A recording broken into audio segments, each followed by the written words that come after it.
CPCT விசாரணையே போகுதுன்றாங்க.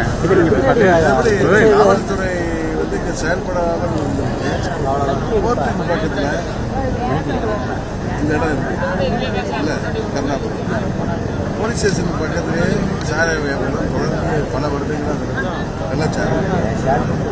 இதை காவல்துறை தடுக்க தவறிட்டு இங்கே அரசாங்கம் செயல்படவே இல்லை. இவர்கள் இங்கே தன்னிச்சையாக செயல்பட்டார்கள். இன்றைக்கு அவர்கள் மீது குற்றச்சாட்டு வரப்ப அவங்க சேலஞ்ச் பண்ணுறாங்க.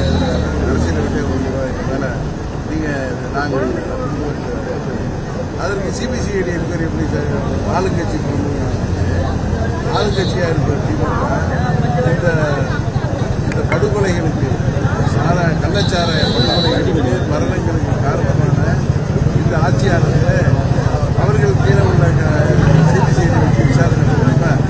அவர்கள் தங்கள் கல்விக்கான போலீஸை அதனால இதுக்கு சிபிஐ என்கொயரி தான் நியாயமான ஒரு என்கொயரி இருக்கும். முதலமைச்சர் மடியில் கனம் இல்லை என்றால் இதில் சிபிஐ என்கொயரி முதலமைச்சரே இதற்கு உதவி செய்யணும். என்கொயரி நடக்க வேண்டும் என்று அவரே மத்திய அரசாங்கத்தில் அதற்கான ஆணை பெறுகிறார். செய்திகளை உடனுக்குடனும் துல்லியமாகவும் தெரிந்து கொள்ள சப்ஸ்கிரைப் பண்ணுங்க.